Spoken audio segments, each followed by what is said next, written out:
Oke guys, assalamualaikum warahmatullahi wabarakatuh. Bersama saya Nuk Nevi di channel YouTube Anuk Nevi. Kali ini saya akan membahas tentang dunia usaha.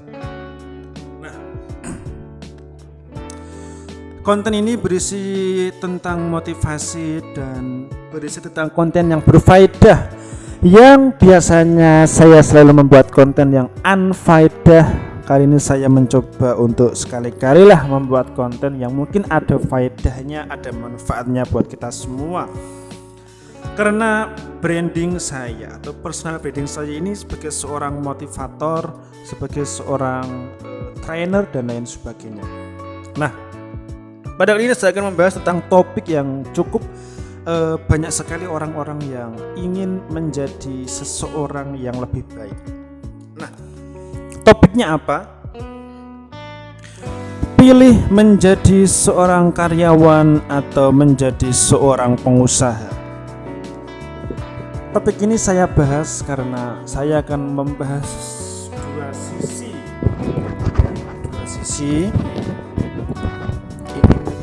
Ini sebentar. Oke, pas ya.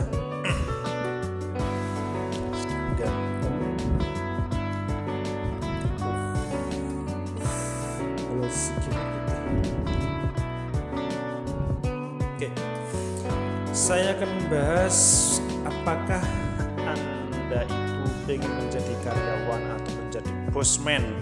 Nah, ada dua pilihan yang mungkin bagi Anda ini bingung untuk menentukan masa depan. Apakah Anda ingin menjadi seorang bos sebagai pengusaha? Apakah Anda ingin menjadi seorang kuli atau menjadi seorang karyawan? Nah, di sini ada dua pilihan bagi Anda, terutama yang mungkin lagi lulus sekolah SMA atau lulus sarjana, lulus kuliah maksudnya, untuk menentukan masa depan Anda ke depan. Jadi di sini saya akan memberikan dua perbedaan antara kacamatanya saya lepas saja ya. Ini kan kelihatan ganteng sedikit. Oke. Kalau Anda memilih menjadi seorang karyawan, maka kelebihan kekurangannya Anda harus amati dan pelajari. Begitu pula dengan apakah Anda ingin menjadi seorang bosman. Nah, pertama-tama, jika Anda memilih menjadi seorang karyawan, maka saya akan berikan kelebihan. Kelebihan yang pertama jika Anda menjadi seorang karyawan adalah Anda akan bekerja dan Anda itu tidak usah khawatir karena Anda dalam waktu sebulan atau mingguan atau bahkan harian itu akan mendapatkan gaji, itu pasti. Akan mendapatkan gaji, itu sudah pasti. Nah, menjadi seorang karyawan itu enaknya lagi, kita itu tidak usah memikirkan sesuatu yang sangat rumit.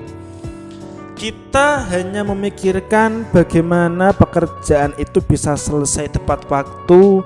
Kita hanya bekerja sesuai apa yang diperintahkan oleh bos atau atasan.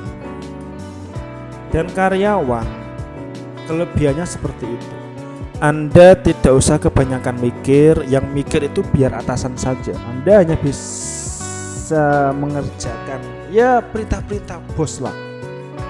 Seperti itu, dan gajinya itu sudah terjamin, pokoknya itu digaji. Itulah kelebihan menjadi seorang karyawan, guys. Akan tetapi di balik kelebihan pasti ada kekurangan. Jadi seorang karyawan itu kekurangannya banyak sekali. Yang pertama, resiko Anda terkena marah oleh atasan atau bosman.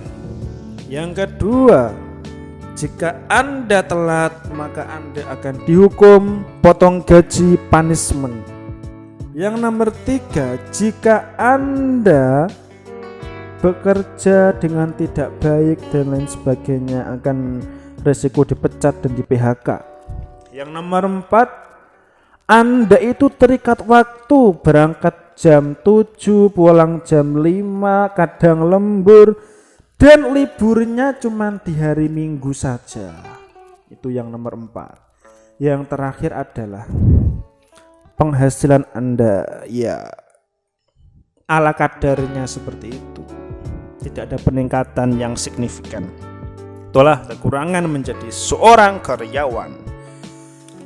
Kelebihannya ya gitu, Anda enak kerja, tinggal kerja dan lain sebagainya. Nah, selanjutnya, jika Anda ingin menjadi seorang bosman atau ingin menjadi seorang pengusaha, maka di sini saya akan memberikan enaknya apa? Kekurangan dulu apa kelebihan dulu? Nah, kalau menurut saya akan memberikan kelebihannya dulu. Karena kelebihan dari seorang pengusaha itu sangat banyak sekali dan berbeda jauh dengan seorang karyawan. Untuk kekurangan nanti belakangan saja. Nah, jika Anda menjadi pengusaha atau ingin menjadi seorang bosman, itu merupakan cita-cita yang sangat mulia sekali. Karena itu yang namanya self-employed atau apa ya namanya, lupa.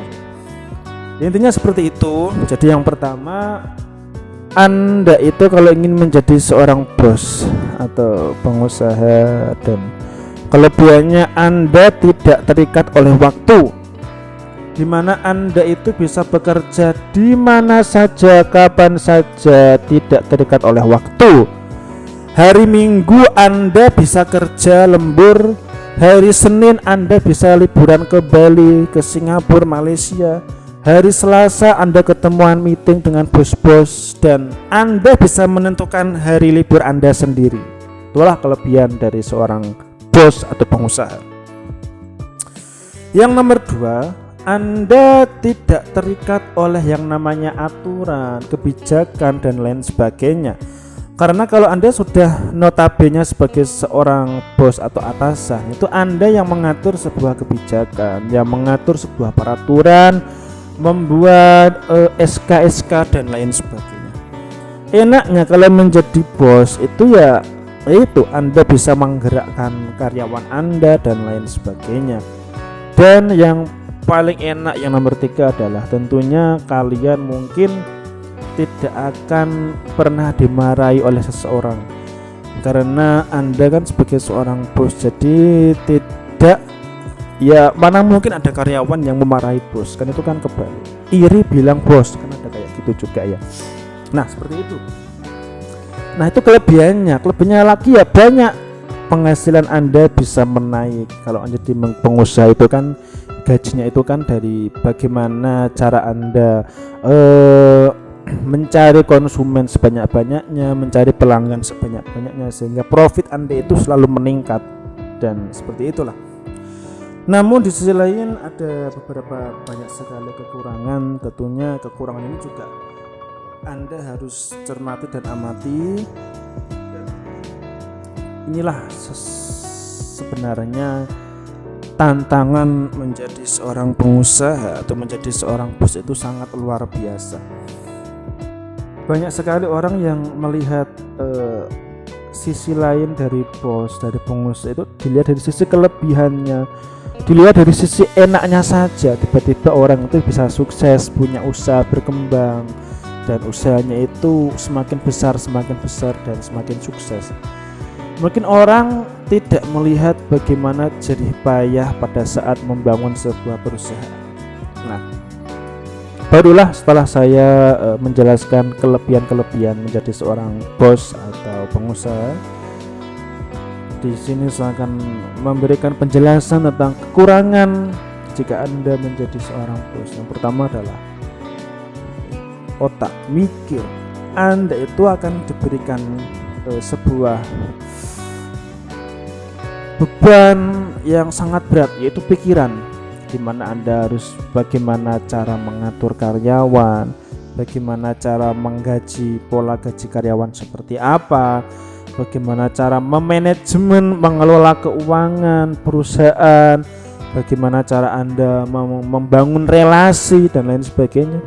Jatuh bangun, resiko atau kekurangan yang sangat berat itu kalau Anda tidak bisa survive, Anda akan bangkrut dan jatuh. Nah, jatuhnya seorang pengusaha itu sudah biasa. itu sudah biasa. Karena kalau memang sudah Anda visinya ingin menjadi bos atau pengusaha, resikonya yaitu Anda akan bangkrut dan bisa jadi ya rugi, nggak sampai ya bisa sampai jutaan, ratusan, bahkan miliaran. Nah seperti itu. Dan membangun usaha itu ya bukan instan gitu aja ya, banyak sekali proses ya, mati-matian lah. Seperti Anda itu naik gunung. Kalau Anda naik gunung itu kan prosesnya itu kan lama, melewati bukit, melewati lembah, melewati jalan-jalan terjal, melewati bebatuan. Tapi kalau Anda sudah berada di atas, di puncak, itu Anda akan melihat, oh perjuangan saya untuk menaik ke atas puncak itu seperti ini. Melihat yang berada di bawah itu kecil-kecil. Ya kalian asumsikan atau gambarkan itu bahwa yang kecil-kecil itu ya karyawan-karyawan kalian. Anda berada pada posisi yang paling atas.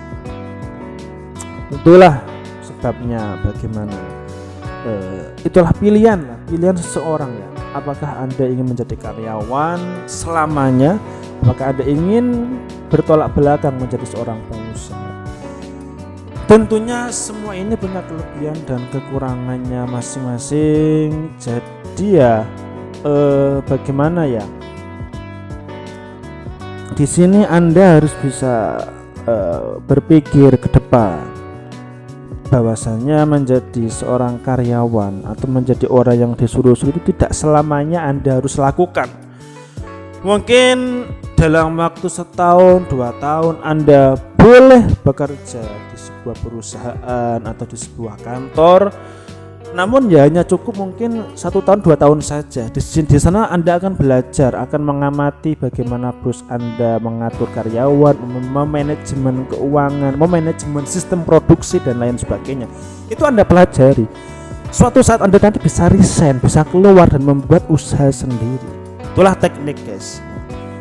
Maka itu untuk Anda yang sekarang masih menjadi karyawan, yang mungkin statusnya sama kayak saya, pelajari sistem, pelajari tentang personalia, pelajari tentang ke-HRD-an, pelajari tentang manajemen, semuanya Anda pelajari.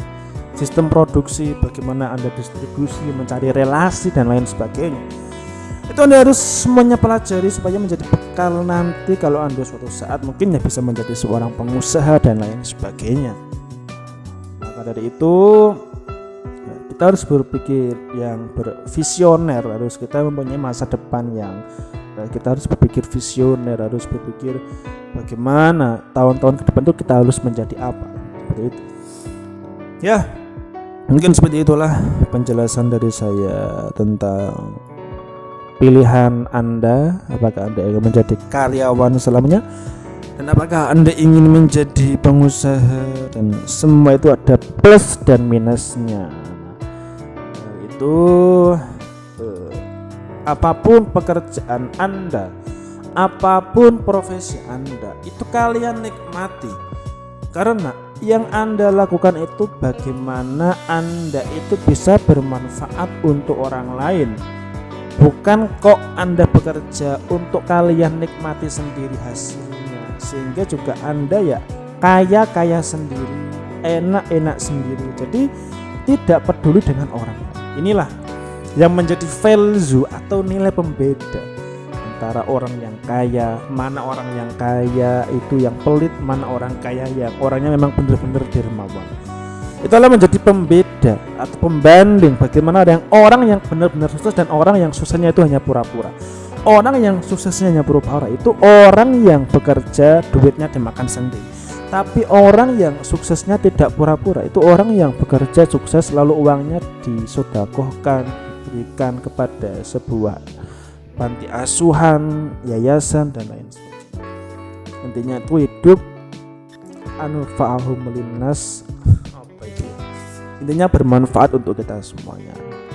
Karena itu apapun profesi kalian yang penting bermanfaat untuk semua orang. Jangan lupa kalau suka dengan konten saya yang terbaru tentang motivasi bisa like and subscribe.